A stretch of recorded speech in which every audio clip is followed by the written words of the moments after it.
নমস্কার বন্ধুরা, রিঙ্কু কিচেনে আপনাদেরকে স্বাগত জানিয়ে শুরু করছি আজকে নতুন রেসিপি। আজ আমি ছানার পায়েস তৈরি করে দেখাবো। তবে এই ছানার পায়েসটা দোকান থেকে কিনে না নিয়ে এসে বাড়িতেই খুব সহজভাবে বানিয়ে নিতে পারেন, আর খেতেও হয় দুর্দান্ত। তার জন্য আপনাদের কাছে পুরো ভিডিও দেখার অনুরোধ রইল। ছানার পায়েসের জন্য প্রথমে আমি দুধটা জাল করে নিব। তার জন্য গ্যাসের ওপর কড়াই বসিয়ে কড়ার মধ্যে দিয়ে দিচ্ছি সামান্য পরিমাণে জল। জলটা দেওয়ার কারণে দুধটাও নিচে লেগে যাবে না। আর এখন আমি দিয়ে দিচ্ছি 500 গ্রাম মতো লিকুইড দুধ। এবার অনবরত নাড়াচাড়া করে দুধটা জাল করে নিব। দুধটা আমি একবার ফুটিয়ে নিয়েছি। এবার গ্যাসের ফ্লেমটা মিডিয়ামে করে দিয়ে দুধটা ততক্ষণ জাল হোক, আমি আপনাদের ছানাটা দেখিয়ে দিই।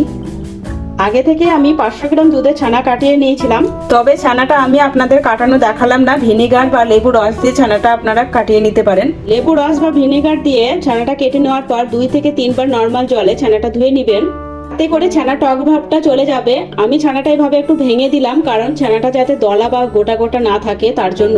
এবার একটা ফ্রাই প্যান বসে ফ্রাই প্যানের মধ্যে নিয়ে নিচ্ছে ছানাটা। এবার গ্যাসের ফ্লেমটা লোতে করে 2-3 মিনিট সময় নিয়ে ছানাটা একটু নাড়াচাড়া করে নিব, যাতে ছানার মধ্যে এক্সট্রা জলটা শুকিয়ে যায়। এবার দিয়ে দিচ্ছি ছানার মধ্যে 1 চামচ ঘি। এই ঘিটা দেওয়ার কারণে ছানার মধ্যে সুন্দর একটা ফ্লেভার চলে আসবে। 3 মিনিট সময় নিয়ে ছানাটা আমি নাড়াচাড়া করে নিয়েছি। আর দেখুন ছানার মধ্যে যে বাকি জলটা ছিল সেটা শুকিয়ে গেছে। এবার আমি নামিয়ে নিচ্ছি। এইদিকে দেখুন দুধটা আগের তুলনায় অনেকটা কম হয়ে গেছে, তবে আপনারা চাইলে দুধটা ঘন করার জন্য 1/4 কাপ গুঁড়ো দুধ ব্যবহার করতে পারেন। এই সময় দিয়ে দিচ্ছি 1/2 চামচ মতো এলাচ গুঁড়ো। এলাচ গুঁড়োটা দুধের সাথে ভালোভাবে মিশিয়ে নিব।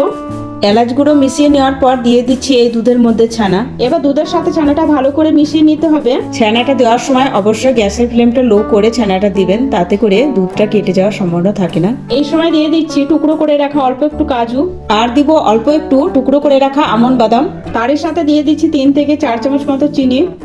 এবার সমস্ত কিছু ভালোভাবে মিশিয়ে নিব, তবে চিনিটা আপনাদের স্বাদ মতো কম বেশি করে নেবেন। সমস্ত কিছু ভালোভাবে মিশিয়ে নিয়েছি। চিনি দেওয়ার কারণে পায়েসটা এই সময় পাতলা লাগছে, তার জন্য আরো একটু সময় নিয়ে পায়েসটা রান্না করে নিব। এভাবে যদি ছানার পায়েসটা বানান, খেতে কিন্তু খুবই সুন্দর হয়। তৈরি হয়ে গেল ছানার পায়েস। এবার আমি গ্যাসটা বন্ধ করে পায়েসটা নামিয়ে নিচ্ছি। পায়েসটা সার্ভিং বোলের মধ্যে নিয়ে নিয়েছি। এবার উপর দিয়ে পেস্তা কেশর দিয়ে সাজিয়ে সার্ভ করে দিব। রেসিপিটা ভালো লাগলে লাইক, শেয়ার, সাবস্ক্রাইব করে আমার পাশে থাকার অনুরোধ রইল।